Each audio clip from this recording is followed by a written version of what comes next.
সোমবার এসএসসি ভবন অভিযানে যোগ্য শিক্ষক শিক্ষিকা অধিকার মঞ্চ এসএসসি চেয়ারম্যানের সঙ্গে দেখা করা নিয়ে তৈরি হয় বিশৃঙ্খল পরিস্থিতি। তালিকা প্রকাশ না হওয়া পর্যন্ত আন্দোলন চালিয়ে যাওয়ার হুঁশিয়ারি দেন যোগ্য চাকরিহারা শিক্ষক শিক্ষিকারা। সোমবার সারা রাত আচার্য সদনের বাইরে চাকরিহারা শিক্ষক শিক্ষিকাদের অবস্থান বিক্ষোভ চলে। তারই মাঝে জুনিয়র ডাক্তারদের একাংশ চাকরিহারা শিক্ষক শিক্ষিকাদের পাশে এসে দাঁড়ান। অন্যদিকে মধ্যশিক্ষা পর্ষদের বাইরে চাকরিহারা শিক্ষাকর্মীদের অবস্থান এবং মধ্যশিক্ষা পর্ষদের ভিতরে শিক্ষাকর্মীদের 8 জনের প্রতিনিধি অনশনে বসেন। আপনাদের আরো একবার জানিয়ে রাখি, সোমবার এসএসসি ভবন অভিযানে যোগ্য শিক্ষক শিক্ষিকা অধিকার মঞ্চ এসএসসি চেয়ারম্যানের সঙ্গে দেখা করা নিয়ে তৈরি হয় বিশৃঙ্খল পরিস্থিতি। তালিকা প্রকাশ না হওয়া পর্যন্ত আন্দোলন চালিয়ে যাওয়ার হুঁশিয়ারি দেন যোগ্য চাকরিহারা শিক্ষক শিক্ষিকারা। সোমবার সারা রাত আচার্য সদনের বাইরে চাকরিহারা শিক্ষক শিক্ষিকাদের অবস্থান বিক্ষোভ চলে। তারই মাঝে জুনিয়র ডাক্তারদের একাংশ চাকরিহারা শিক্ষক শিক্ষিকাদের পাশে এসে দাঁড়ান। অন্যদিকে মধ্যশিক্ষা পর্ষদের বাইরে চাকরিহারা শিক্ষাকর্মীদের অবস্থান এবং মধ্যশিক্ষা পর্ষদের ভিতরে শিক্ষাকর্মীদের 8 জনের প্রতিনিধি অনশনে বসেন। আপনাদের আরো একবার জানিয়ে রাখি, সোমবার এসএসসি ভবন অভিযানে যোগ্য শিক্ষক শিক্ষিকা অধিকার মঞ্চ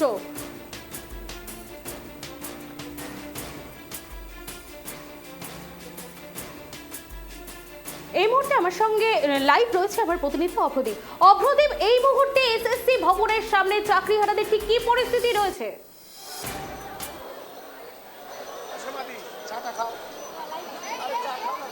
একদমই দেখো, গতকাল রাত থেকে যে এসএসসি দপ্তরের সামনে যে বিক্ষোভ চালিয়ে নিয়ে যাচ্ছেন যোগ্য শিক্ষক শিক্ষিকারা, তারা কিন্তু এখনও তাদের এই অবস্থানে অনড়।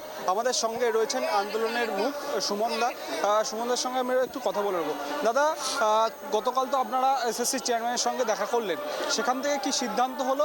আপনাদের পরবর্তী কর্মসূচি কি? দেখুন, চেয়ারম্যানের সাথে দেখা করতে কিছু আমাদের যোগ্য চাকরিহারারা গিয়েছিল, আলোচনা কিচ্ছু উঠে আসেনি।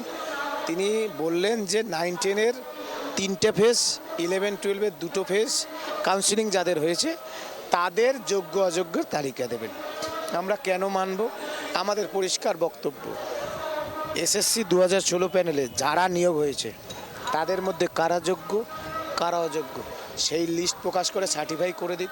যে মিরর ইমেজের কপি রয়েছে 22 লক্ষ প্লাস, সেই মিরর ইমেজের কপি মুখ্যমন্ত্রীর কালীঘাটের যে খাট আছে সেই খাটের তলায় রাখা আছে, সেই মিরর কপি পাবলিক ডোমেনে এসএসসির অফিসিয়াল ওয়েবসাইটে পাবলিশ করে দিক। যারা সুপ্রিম কোর্টে ইতিমধ্যে অযোগ্য হিসেবে চিহ্নিত হয়েছে তাদের টার্মিনেশন করুক, এটাই পরিষ্কার বক্তব্য। আর কোনো বক্তব্য নেই। এই দাবি না মিটলে এই অবস্থান, এই আন্দোলন কোনো অবস্থায় কোনো মতে আমরা ছেড়ে যাব না। মুখ্যমন্ত্রী আপনি ঠিক করুন আপনি কি করবেন। লড়াইটা করার জন্য এসেছি, আপনার সাথে আপোষে বদ্ধ ঘরে আলোচনা করে সেটিং করার জন্য নয়। হকের মেধায় পাওয়া চাকরিটা ফিরে পাওয়ার জন্য এসেছি। সুতরাং লড়াইটা চলবে আপনার এই দুর্নীতির বিরুদ্ধে। আপনারা যে দাবিগুলো করছেন যে মিরর ইমেজ প্রকাশ করতে হবে, এইগুলো তো যখন হাইকোর্টে মামলা চলছিল বা সুপ্রিম কোর্টে মামলা চলছিল তখন একাধিকবার সুপ্রিম কোর্টের তরফে বা হাইকোর্টের তরফে চাওয়া হয়েছিল এসএসসির কাছে, তখন তো তারা দিতে পারেনি। তাহলে তারা এখন কিভাবে দেবেন? শুনুন, তারা দিতে পারেনি, ওনাদের কাছে আছে। চেয়ারম্যান আমাকে বলেছে তারা কেন দিতে পারছে না, দিতে চাইছে না কেন, সমস্যাটা কোথায়? এই যে ওএমআরের মিরর কপি যদি দেয়া হয় আপনিও জেনে যাবেন কি পরিমাণ দুর্নীতি হয়েছে।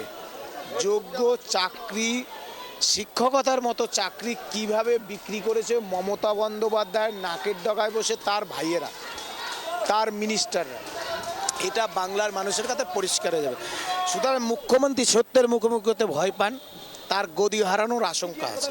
সেই গদি হারানোর আশঙ্কায় তিনি ভুলভাল না দেব না, নেই, এই সব মিথ্যা কথা তিনি বলছেন। ঠিক আছে, সুতরাং আমরা এটা ধরে ফেলেছি, আমরা সুস্পষ্ট দাবিতে লড়াইটা লড়ছি। আমরা জানতে পারছি শিক্ষামন্ত্রীর একটা সূত্র থেকে যে তিনি বলেছেন যে যতক্ষণ না রিভিউ পিটিশন করা হচ্ছে সুপ্রিম কোর্টে ততক্ষণ এই যে যোগ্যদের তালিকা আপনারা চাইছেন সেটা এখনো প্রকাশ করা যাবে না। হ্যাঁ, ব্রাত্য বসু বলছেন, ব্রাত্য বসু উচ্চশিক্ষা মন্ত্রী, তার কথার বিশেষ গুরুত্ব আমাদের কাছে রাখে না, আমার কাছে তো নেই। তিনি একটা কঞ্চির সমান। কেন? কারণ যেখানে রাজ্যের স্বয়ং মুখ্যমন্ত্রী নেতাজি ইন্ডোরে বললেন যোগ্যদের পাশে থাকবো, তারপরে বললেন অযোগ্যদের পাশে থাকবো, তারপরে বললেন ভলান্টিয়ারি শিক্ষক, তারপরে দিলেন ললিপপ, তারপরে বললেন 21 তারিখ যোগ্যদের লিস্ট দেবো। কালকে কি দেখলেন? একটা ডাহা মিথ্যে ললিপপ। সুতরাং আমরা ধরে ফেলেছি। ব্রাত্য বসুর কথা তাকে ওই নিজেকে চালিয়ে শুনতে বলুন, আমরা ওইসব কথা এর মধ্যে নেই। যোগ্যদের তালিকা দিন, ওএমআর কপি প্রকাশ করুন, টেন্টেডদের টার্মিনেশন করুন, উঠে যাব। আদারওয়াইজ এখানে বসলাম, আন্দোলনে আছি। দেখা হবে আপনাদের কত দম আর যোগ্য শিক্ষক শিক্ষাকর্মীদের কত দম, পরিষ্কারভাবে আপনাদের জানাচ্ছি। শেষ প্রশ্নে যাব। এখানে তো বহু শিক্ষক শিক্ষিকারা রয়েছেন, আপনার বেশ কিছু মহল থেকে অভিযোগগুলো উঠছে যে এখানে বায়ো টয়লেটের ব্যবস্থা করা হচ্ছে না, জলের ব্যবস্থা করা হচ্ছে না। হ্যাঁ, সরকার তো নির্মম। আমরা যখন গত 9 তারিখে অবস্থান করেছিলাম, 10 তারিখ থেকে অনশন, এখানে বায়ো টয়লেট নেই, পানি জলের ব্যবস্থা নেই, কিচ্ছু নেই। একেবারে প্রতিকূল পরিস্থিতিতে আমরা অনশন করেছি। শেষমেশ কিডনির সমস্যার জন্য আমরা প্রত্যাহার করেছি। এখানে গতকাল থেকে আমাদের দিদিমণিরা এসছেন, হাজারো হাজারো দিদিমণিরা এসছেন। তাদের জন্য এই প্রশাসন না করলো জলের ব্যবস্থা, না করলো বায়ো টয়লেটের ব্যবস্থা। মমতা বন্দ্যোপাধ্যায় নির্লজ্জ, মানে কতটা অমানবিক, কতটা নির্মম, কতটা নির্দয়, এর থেকে আর কি পাবেন? বাংলার যোগ্য শিক্ষকের চাকরি খেয়ে তাদের রাস্তায় নামিয়ে দিয়েছে, তাদের পরিবারগুলোকে ভাসিয়ে দিয়েছে। আমরা শান্তিপূর্ণভাবে আন্দোলনে এসেছি, সেখানে এইটুকু ব্যবস্থা নেই। তাহলে এই পরিষেবা কার জন্য? মুখ্যমন্ত্রী এই পরিষেবা কার জন্য? আমাদের ট্যাক্সের টাকায় আপনি কোটি কোটি টাকা খরচা করে মামলা লড়ছেন, আপনি আমাদের বায়ো টয়লেট দিতে পারছেন না। আপনার লজ্জা করে না? আপনার লজ্জা নেই? সামান্য কাণ্ডজ্ঞান নেই মুখ্যমন্ত্রী আপনার বিরুদ্ধে, এই দুর্নীতির বিরুদ্ধে আমরা লড়াই করতে এসেছি। সুতরাং যদি সামান্য লজ্জাবোধ থাকে, বায়ো টয়লেটের ব্যবস্থা করে দিন, নইলে আপনার বিরুদ্ধে আমরা লড়তে এসেছি। পরিষ্কার জেনে রাখুন, আপনার বাংলার যোগ্য থেকে যোগ্যতম শিক্ষক শিক্ষিকারা রাস্তায় নেমেছে, আপনাকে চোর বলছে। চোর, চোর মমতা বন্দ্যোপাধ্যায় একটা পাক্কা চোর। পরিষ্কারভাবে জেনে রাখুন। আপনি এই লজ্জা হাত থেকে যদি বাঁচতে চান, বায়ো টয়লেটের ব্যবস্থা করুন, ওএমআর এর মিরর কপি দিন, যোগ্য অযোগ্যের তালিকা দিন এবং অযোগ্যদের টার্মিনেশন করুন। কোনো বাহানা আমরা শুনছি না। বলে দেবেন মুখ্যমন্ত্রীকে, যোগ্য চাকরিয়ারা এই কথা বলছে, মুখ্যমন্ত্রীকে বলে দেবেন। একদমই, আমরা সরাসরি কথা বলে নিলাম আন্দোলনের প্রধান মুখ সুমন বিশ্বাসের সঙ্গে। তার পাশাপাশি আমরা দেখতে পাচ্ছি যে প্রচুর মহিলা শিক্ষক শিক্ষিকারা এখানে বসে রয়েছেন চাকরি হারিয়ে সুপ্রিম কোর্টের নির্দেশে। তারা একটাই দাবি করছেন যে এই যে আচার্য সদনে এসএসসি চেয়ারম্যান রয়েছেন, তাদের কাছে তারা দাবি করছেন যে যোগ্য অযোগ্যদের পৃথকীকরণ এবং অযোগ্যদের টার্মিনেশন লেটার দিয়ে যাতে সুপ্রিম কোর্টে রিভিউ পিটিশন করে যারা যোগ্য রয়েছে তাদেরকে চাকরি ফিরিয়ে দেওয়ার কথা তারা জানাচ্ছেন। যদি সেটা না হয় তাহলে তারা কিন্তু এই রাস্তার সামনেই, এই আচার্য সদনের সামনেই তারা অবস্থানে বসে থাকবেন। এবং তার পাশাপাশি ক্যামেরা পার্সন স্বপনকে বলবো আরও একটা ছবিটা দেখাতে, যেটা পেছনের দিকের ছবিটা। আমরা দেখতে পাচ্ছি প্রচুর পুলিশ বাহিনী কিন্তু এখানে মোতায়েন করা হয়েছে এবং তার পাশাপাশি এই যোগ্য শিক্ষক শিক্ষিকারা যেমনটা চাইছেন যে তারা যেহেতু এই এখানে রাস্তার ওপর সারা রাত জুড়ে বসে রয়েছেন, এই যারা সারা রাত ধরে যে পুলিশ কর্মীরা ডিউটি করেছেন তারা কিন্তু যাতে শিফট বদল করতে না পারেন তার জন্য কিন্তু তারা দফায় দফায় বিক্ষোভ দেখাচ্ছেন এবং সেই ছবিটাই কিন্তু উঠে আসছে। একাধিকবার আমরা দেখতে পাচ্ছি আচার্য সদনের সামনে যে দুটি গেট রয়েছে, সেই দুটি গেটে প্রচুর পুলিশ মোতায়েন করা হয়েছে এবং তার পাশাপাশি গার্ডরেল দিয়ে ঘিরে রাখা হয়েছে যাতে কোনো রকমভাবে কোনো অপ্রীতিকর পরিস্থিতি না তৈরি হয়।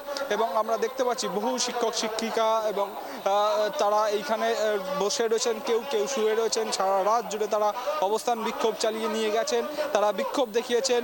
তারা এই গেটের সামনে, আমরা সেই ছবিটা দেখাতে বলবো শোভন রায়কে, ক্যামেরা পাচ্ছেন, এই যে আচার্য সদনের যে দ্বিতীয় গেট, 2 নম্বর যে গেট রয়েছে, সেই 2 নম্বর গেটের সামনেও প্রচুর পুলিশ মোতায়েন করা হয়েছে। এবং তার পাশাপাশি আমরা দেখতে পাচ্ছি আচার্য সদনের ভেতরে যেরকম পুলিশ বাহিনী, বাইরে সেরকম পুলিশ বাহিনী এবং গার্ডরেল দিয়ে ঘিরে রাখা হয়েছে, যাতে কোনোভাবেই এই চাকরিহারারা এই গেটের ভেতরে না ঢুকতে পারেন। তার পাশাপাশি একদম গার্ডরেলের সামনেই, গেটের সামনেই একদম চাকরিহারা শিক্ষিকারা আমরা দেখতে পাচ্ছি চাটাই পেতে, মাথায় ছাতা মাথায় দিয়ে তারাও বসে রয়েছেন, যাতে এসএসসির চেয়ারম্যান কোনোভাবে যাতে বেরোতে না পারে, যতক্ষণ না তাদের সমস্যার সমাধান হচ্ছে। দিদি, আপনার কাছে আসবো, আপনি একদম গেটের সামনে বসে রয়েছেন, কি বার্তা দিতে চাইছেন? বার্তা দিতে চাইছি যে আমাদের চেয়ারম্যান মহাশয় যেন আমাদের যোগ্যদের যে লিস্ট সেটা অতি দ্রুত দিয়ে দেন। ওটা দেওয়ার কথা ছিল গতকাল 21 তারিখে, কিন্তু তিনি টালবাহানা করলেন এই করে যে আমাদের মধ্যে একটা বিভাজন সৃষ্টি করে দিলেন, যেখানে 9-10-এর জন্য বা 11-12-এর জন্য বলা হচ্ছে যে কোনোটাকের জন্য বলা হচ্ছে যে 3rd কাউন্সিলিং, কোনোটার জন্য বলা হচ্ছে যে 4th কাউন্সিলিং পর্যন্ত বৈধ, বাকিগুলো নাকি অবৈধ। সেটা কেন হবে? ওনারাই তো আমাদেরকে কাউন্সিলিং করিয়ে ডেকেছিলেন বলে আমরা এসেছিলাম।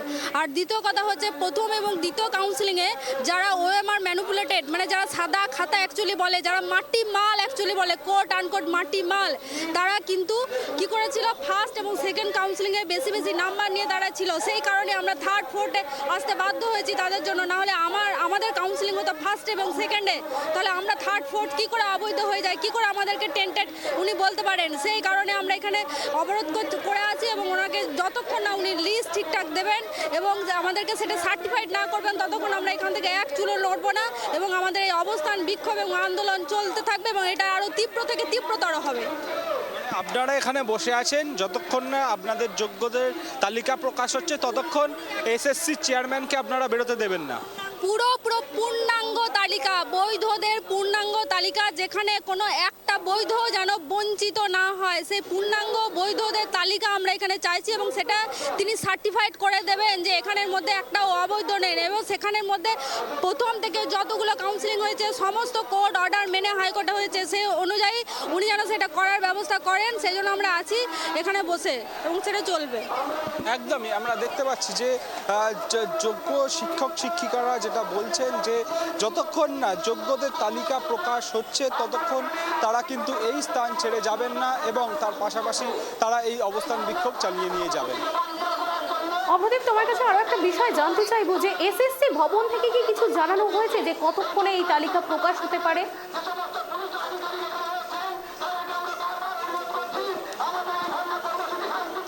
দেখো, এসএসসি দপ্তর থেকে এখনো পর্যন্ত কোনো বার্তা আসেনি, যদিও গতকাল মধ্যরাতে এসএসসির চেয়ারম্যানের একটি বিবৃতি পাওয়া গিয়েছে।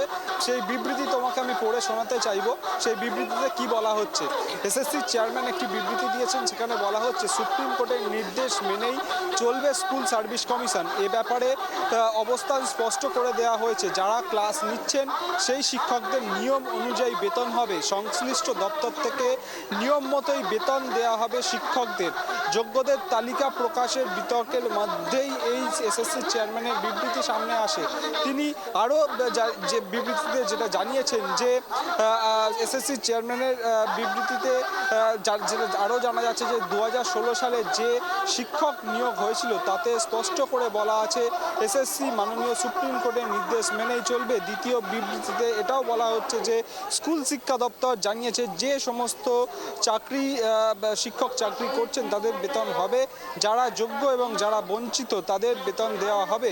সুপ্রিম কোর্ট জানিয়েছে যারা শিক্ষক ও যারা যোগ্য তারা বেতন পাবেন, তবে শিক্ষাকর্মীদের ক্ষেত্রে এত দুর্নীতি হয়েছে যে তারা বেতন পাবেন না। এসএসসি চেয়ারম্যানের এই বিবৃতিতে তেমন কিছুই স্পষ্ট হচ্ছে না, কারণ যে রায় বেরিয়েছিল সুপ্রিম কোর্টের থেকে সেটাই সেখানে সেই বিবৃতিতে কিন্তু বলা হয়েছে। তার পাশাপাশি তোমাকে এটাও বলে দিতে চাইবো, এই যোগ্য চাকরিহারারা যারা যেটা দাবি করছেন যে যোগ্য অযোগ্যদের তালিকা পৃথকীকরণ, যে তালিকা দেওয়ার কথা ছিল স্কুল সার্ভিস কমিশনের গতকাল, এবং আমরা যেটা জানতে পারছি শিক্ষা দপ্তর সূত্র মারফত তারা যেমনটা জানাচ্ছেন যে যতক্ষণ না সরকারের তরফে সুপ্রিম কোর্টে রিভিউ পিটিশন দায়ের করা হচ্ছে ততক্ষণ কিন্তু এই যে যোগ্য অযোগ্যদের তালিকা সেটা কিন্তু প্রকাশ করা হবে না, এমনটাই কিন্তু জানানো হচ্ছে স্কুল শিক্ষা দপ্তরের তরফে, তেমনটাই আমরা সূত্র মারফত খবর পাচ্ছি। অপ্রতিম, এই যে কাল রাত থেকে যে তারা চাকরিহারা শিক্ষক শিক্ষিকারা যে অবস্থান বিক্ষোভ করছেন, তারা কি এখনো পর্যন্ত কি পুলিশ প্রশাসনের কোনো রকম সহায়তা পেয়েছেন, কি জানা যাচ্ছে?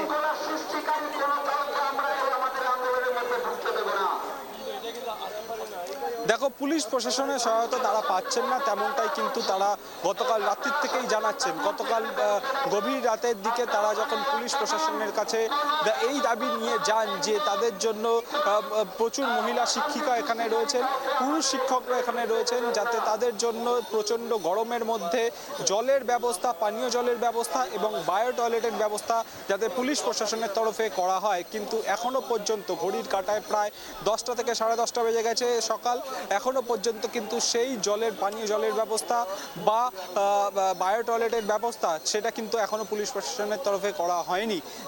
স্পষ্টতই বোঝা যাচ্ছে যে সম্পূর্ণরূপে অসহযোগিতা করা হচ্ছে পুলিশ প্রশাসনের তরফে। এই যারা যোগ্য শিক্ষকরা শিক্ষিকারা এই আচার্য সদনের বাইরে কালকে বিকেল বেলা থেকে অর্থাৎ দুপুরবেলা থেকেই বলা যেতে পারে তারা এইখানে অবস্থান বিক্ষোভ চালিয়ে যাচ্ছেন। অনেক অনেক ধন্যবাদ অপ্রদীপ তোমাকে সঙ্গে থাকার জন্য। তো আবারও আমরা তোমার কাছে আসবো, আপনাদের তার মধ্যে আরও একবার জানিয়ে রাখি, সোমবার এসএসসি ভবন অভিযানে যোগ্য শিক্ষক শিক্ষিকা অধিকার মঞ্চ এসএসসি চেয়ারম্যানের সঙ্গে দেখা করা নিয়ে তৈরি হয় বিশৃঙ্খল পরিস্থিতি। তালিকা প্রকাশ না হওয়া পর্যন্ত আন্দোলন চালিয়ে যাওয়ার হুঁশিয়ারি দেন যোগ্য চাকরিহারা শিক্ষক শিক্ষিকারা। সোমবার সারা রাত আচার্য সদনের বাইরে চাকরিহারা শিক্ষক শিক্ষিকাদের অবস্থান বিক্ষোভ চলে। তারই মাঝে জুনিয়র ডাক্তারদের একাংশ চাকরিহারা শিক্ষক শিক্ষিকাদের পাশে এসে দাঁড়ান। অন্যদিকে মধ্যশিক্ষা পর্ষদের বাইরে চাকরিহারা শিক্ষাকর্মীদের অবস্থান এবং মধ্যশিক্ষা পর্ষদের ভিতরে শিক্ষাকর্মীদের 8 জনের প্রতিনিধি অনশনে বসেন।